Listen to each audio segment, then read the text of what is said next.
All right, so today we're going to talk about Chapter 3, okay, the chemical reactions and stoichiometry. Now, a lot of this is going to be review still. We are, the first couple of parts of AP are definitely review of first-year chem. But as we go through, make sure if you have a question or you don't fully understand something or remember something from last year, just shoot me a message and you ask questions. Remember that some of these lectures are pretty long, like this is a 39-slide lecture. Feel free to break it up throughout the week. You know, just like I want you guys to chunk your textbook reading, I encourage you to chunk your lecture watching, right? That being said, you are accustomed to a 50-minute class period, so if you want to sit down and watch it all at once, it's fine. Make sure that you use your Cornell notes, have some kind of system that lets you organize your notes and everything from the presentation. Don't forget, you can also print out the slides and take notes directly on them. I'm using the 3-slide per sheet handout method, right? So anyway, let's jump right in. So chemical reactions and stoichiometry. So remember from last year that the law of conservation of mass tells us that we can't create or destroy matter, right? We can't lose mass without accounting for it when we do a chemical reaction. So stoichiometry studies the relationships between mass before and after reaction. So quick review of chemical equations and reactions. Number one, the chemical equation just represents the chemical reaction that's going on. Down here at the bottom, we have this. This would be really bulky, right? It would be rough to have to write out chemical reactions like this every time. So instead, we use this reaction. Remember, RXN stands for reaction. It's simpler, okay? And there are reactants in an equation. There are products in an equation, right? So reactants are on the left side of the arrow, the back end of the arrow, and the products are what the arrow points at, okay? Or typically the right side of the arrow, okay? We generally write our chemical equations left to right, just like we read. In AP, much more important than in general chemistry, we write the states of our components, all right? So you'll notice that, CH4, methane here is a gas. Oxygen is a gas. The CO2 we're making is a gas. And this water that we're making is a gas. So this is a combustion reaction. I have a fuel, I have oxygen, and I'm making CO2 and water. But it's important that we show gas as far as the state of both the products and the reactants. Now, a new one that we will talk about a lot in chemistry is AQ. So we will see AQ a lot. However, you will never see this. This is not something you should ever write. There is no such thing as aqueous H2O. All right. If water is in its liquid form, we write H2O and then an L. Right. I use cursive L's, so that's my liquid. There's my solid. There's my gas. There's my AQ for aqueous. All right. So that's what those things mean. Now, we also use coefficients. You can see there's a coefficient right here. There's a coefficient right here in order to balance our equations. Remember, we always check to make sure that our equations are balanced. Remember, if there's nothing out front, there's a 1, right? It's implied. Just like if there's a subscript missing, it's an implied 1. So we always imply the 1 in chemistry just to cut down on the number of numbers that we have. If you need some review on how to balance, just let me know. And we can either do that in office hours or I can make a short video.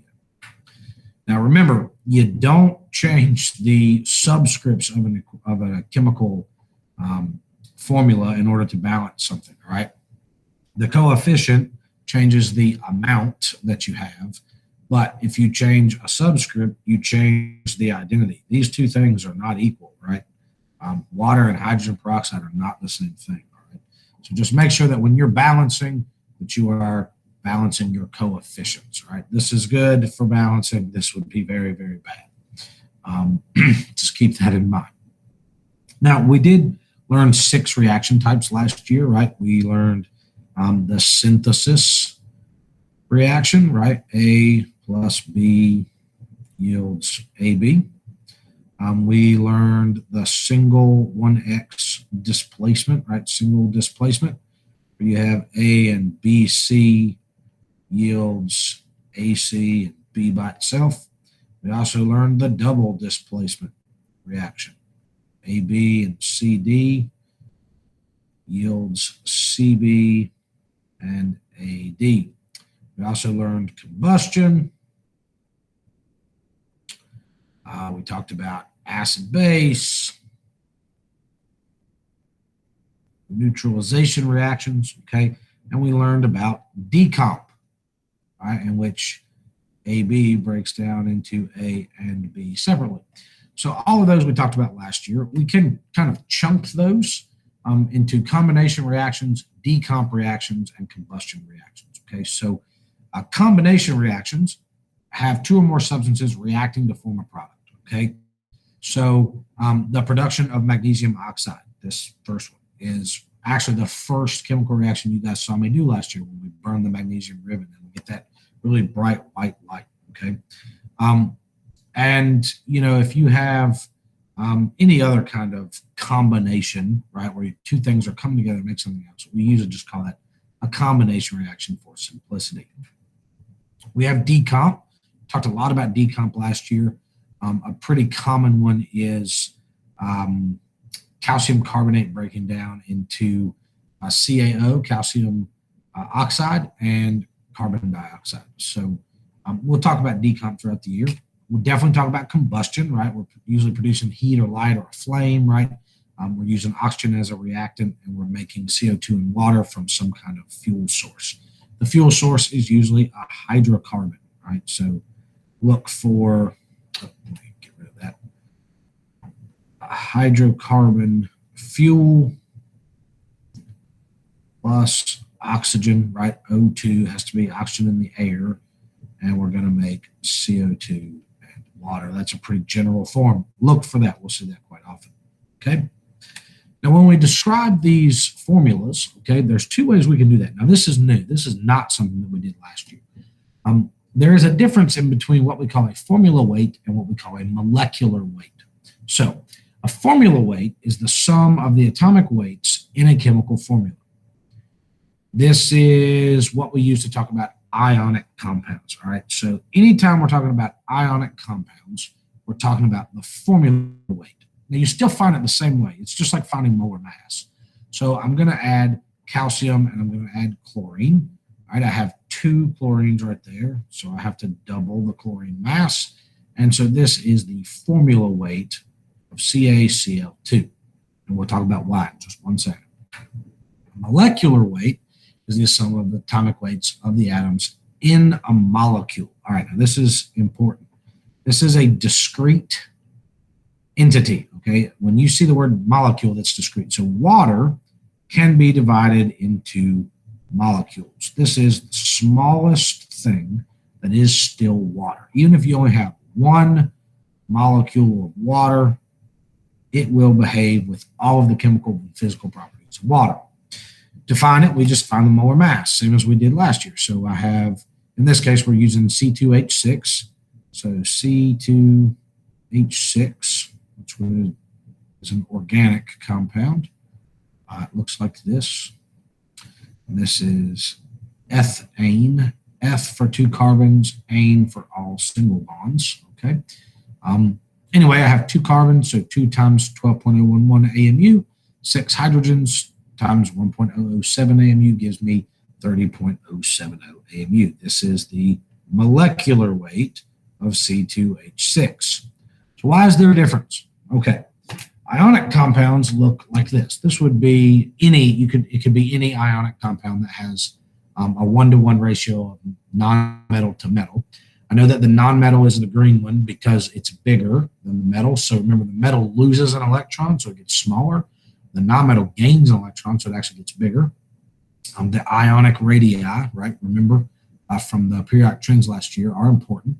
And the thing about ionic solids are we learned that they are crystalline lattices, right? They're a lattice structure of repeating patterns. So we actually don't have a molecule that we can pick out. Like I can't pick this out and say, that is one molecule of NaCl, of sodium chloride. It's a lattice structure, all right? So what we do is we use the empirical formula. So we take this and we reduce it all the way down. We say, okay, it's a 1-to-1 ratio, green to gray here, so metal to non-metal. So we're going to reduce it down. So in this case, we'll say it's Na and Cl. And then we use the formula weight for that empirical formula. So that's the difference, okay? If you see formula weight next to something, like on a stock bottle or something when we're doing a lab, that tells you, hey, this is an ionic compound. If you don't see that, if you see MW, that means it is a molecular compound. It has a molecule, all right? Now, some other reviews, some other calculations we did last year. Remember how to find percent composition, okay? So we do part over whole times 100. So part over whole times 100 gives us our percent composition. So in the event that we looked at something like carbon in ethane, remember, we should be able to look at this and go, F means 2 carbons. And if I have 2 carbons, how many bonds do they need to have 4 each? Because that's what we need in organic. 3 each. So 1, 2, 3, 4, 5, 6. So that gives me H6. I say, well, I want to know how much carbon I've got. So I do 2 carbons, so 2 times 12.011 plus 6 hydrogens, 6 times 1.008, and that's going to give me 30.07 AMU. And I plug that in there for the whole thing, right? Because again, we're doing part over whole times 100. All right. The part I want to know about is the percentage of carbon. So this is my part. This is what I'm after. So I have 2 times 12.011, which gives me 24.022 over 30.07 times 100. So ethane is 79.887% carbon. Now, I don't like that the book leaves off carbon. So make sure that you add the element you're talking about, okay? Remember Avogadro's number. That's definitely a number we need to know. The book often abbreviates it 6.02. We use 6.022, all right, times 10 to the 23rd. But anyway, 6.022 times 10 to the 23rd atoms or molecules is the same thing as 1 mole, right? See the little discussion we had on whatchamacallit, AMU, sorry. There's a video and all from last week that should have talked about that. But 1 mole of carbon-12 has a mass of 12 grams. It is 12 AMU, and those things kind of all go together, right? So hopefully we remember Avogadro's number. We use Avogadro's number and moles in order to find molar mass. All right, that's the mass of 1 mole of a substance. We report that most commonly in grams per mole. All right, that is hugely important. Okay, so keep that in your brain. When you calculate your molar masses, don't forget about your diatomic elements, the Brinkelhoff, right? The 4 of the halogens, nitrogen, oxygen, and hydrogen, okay? So if you get one of those in a word problem, remember if it's oxygen by itself, it's O2. If it's nitrogen by itself, it's N2, and that will actually double its molar mass for your calculation, okay? The formula weight in AMUs is the same as molar mass. We just interconvert those, all right? Remember, we can use molar mass in order to get us from the molecular scale, right, teeny tiny formula units, all the way up to the real world scale where we would be seeing things in grams, okay? So to go from formula units to moles, we use Avogadro's number. To go from moles to grams, we use molar mass. So, you know, if I have 2 moles of oxygen gas, molecular oxygen, right? I know 1 mole of O2 is 31.998 grams of O2. Moles cancels, and I can get up to grams, and that's going to be roughly 64 grams of O2, right? 32 times 2. Okay. Some mole relationships we should probably keep in mind, right? The fact that the subscripts tell us how many moles there are, right? So if I have N2, like molecular nitrogen, I have 2 moles of nitrogen atoms, all right? 2 times 6.022 times 10 to the 23rd. When I want to find empirical formulas, okay, this is another calculation we did last year. It's got some steps. Right? We assume we have a 100-gram sample.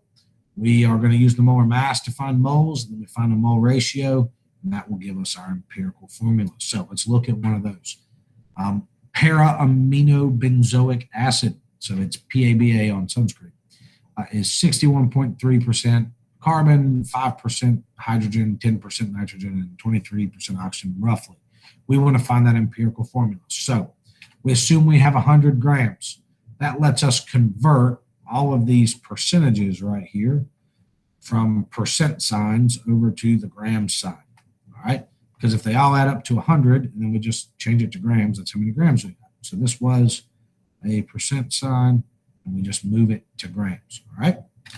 I then take my grams of carbon, and I multiply, well, in this case, I'm going to divide by the molar mass, 12.011 grams per mole.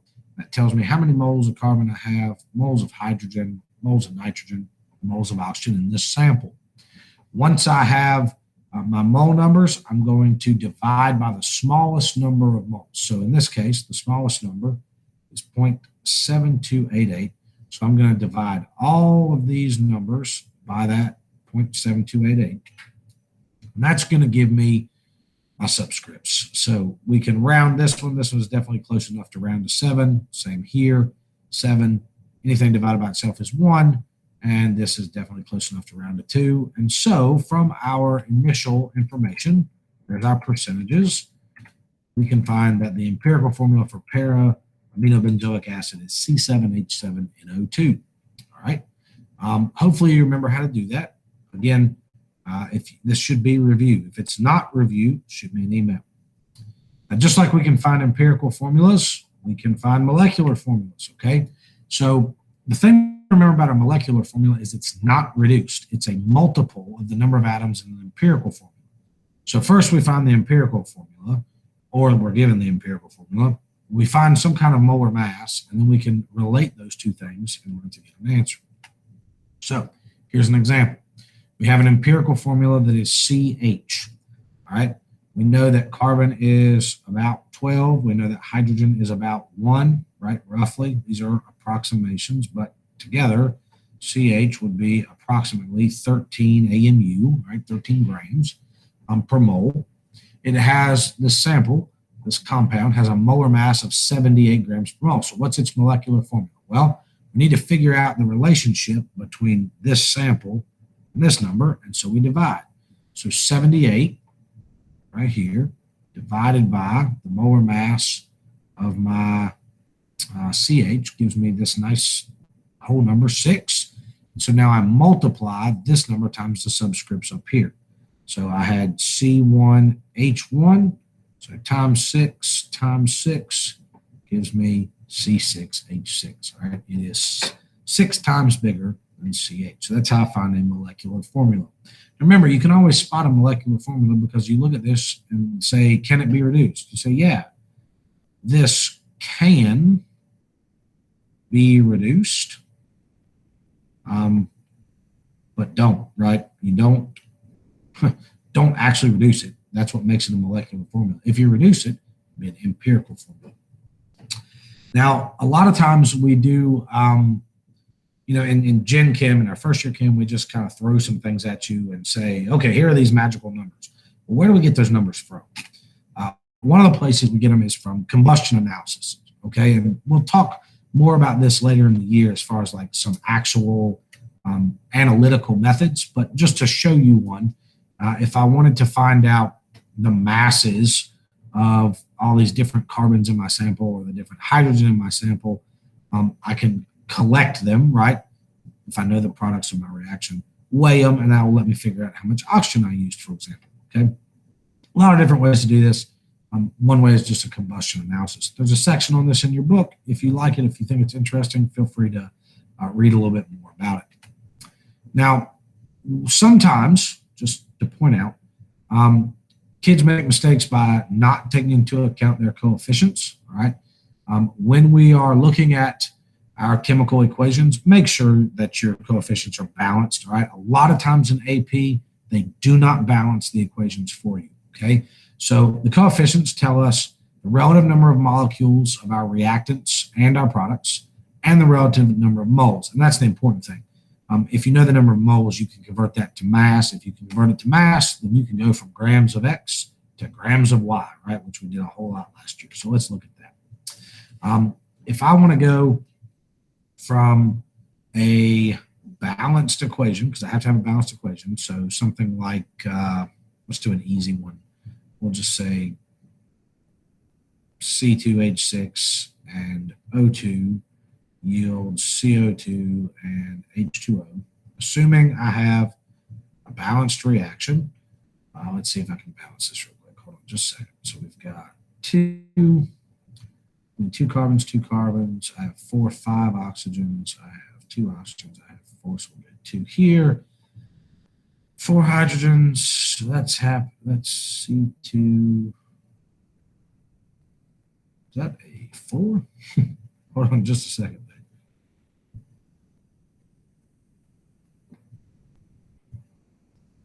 C2H. Oh, come on. There we go. Maybe. All right. So where were we? We have 2 carbons on both sides. We have 4 hydrogens on both sides. And right now we have 2 times 2 is 4 oxygens plus 2 is 6. So we need a 3. All right. So there's my balanced equation. So if I have grams of substance A, let's say we have 3 grams of C2H2, H4. Sorry. And we want to convert that to grams of substance B. Let's say how many grams of CO2?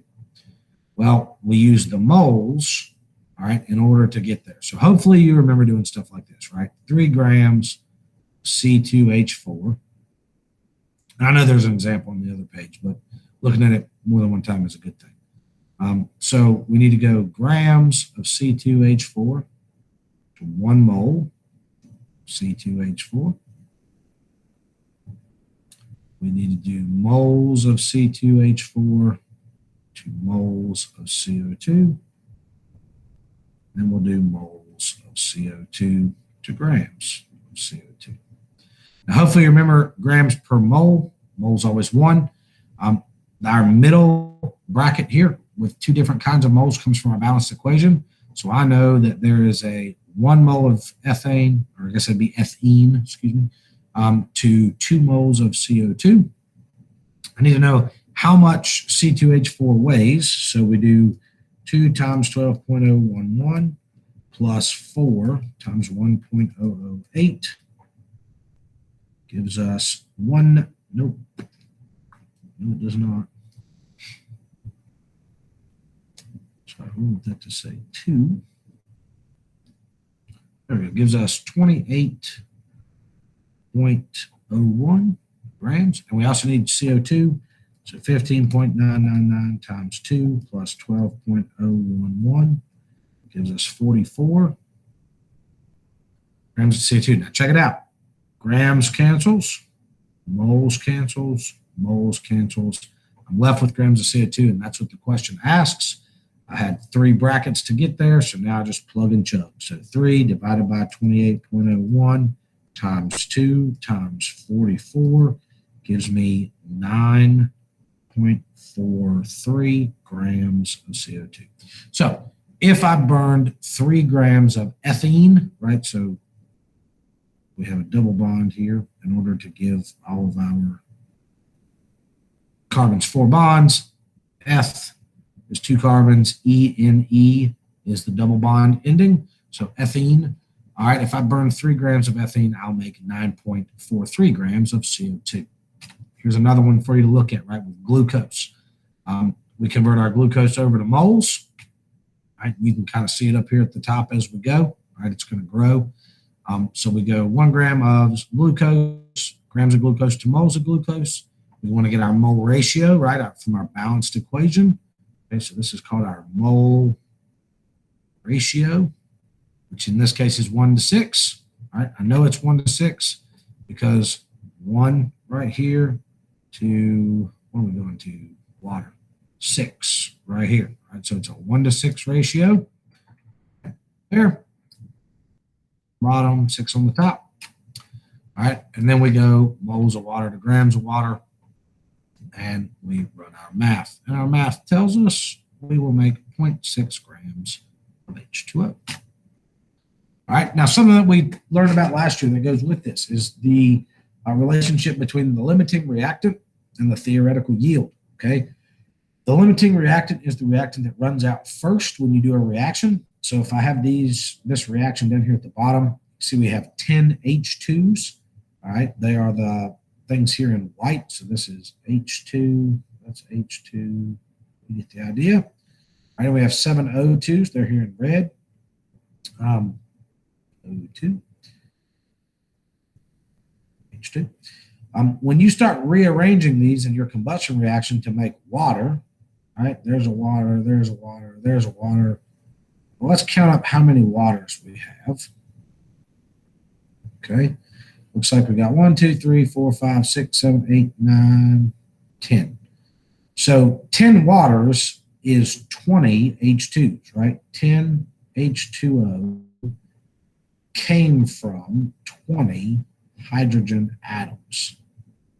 Well, all I started with was 20 hydrogen atoms, 10 H2s. We'll look at oxygen atoms, 10 H2Os comes from 10 oxygen atoms. Well, I started with 14 atoms, right? 14 atoms of oxygen. So I still have some oxygen left over. So we say that O2 is in excess, right? And we would say that H2, in this case, we'd say hydrogen, limits. It's the limiting reactant. It ran out first, okay? So O2 is the excess, like we just said. Now, the limiting reactant is what you use in your Stoich to determine how much product you can make, because you can't make more product after you run out of one of your reactants, so it limits how much product you can make. The amount of product you can make is called the theoretical yield. So we usually abbreviate this TY, and the TY, the theoretical yield, all right, is found from the LR, the limiting reactant, okay? In theory, if you did the reaction perfectly and every single atom in your container reacted as it was supposed to, you would make this amount, that theoretical amount. That's different from the actual yield, which we often call AY, all right, because actual yield comes from something you did in the lab, okay? And we can put AY and TY together and find the percent yield. So the percent yield, which is usually percent side Y, equals AY over TY times 100, which is a little bit less bulky than this down here. When you calculate percent yield, it's very similar to finding percent error. It kind of tells you how far off the mark from the true value you should be. Okay, so that is an overview of Chapter 3. All right. If you have questions, shoot me an email, let me know. All right, I'll be glad to help you out. Make sure that you are doing your reading, your problem sets, all that good stuff. Take advantage of office hours, and I will talk to you guys soon. All right. So again, if you have a question, just shoot me an email, or you can message me on Remind.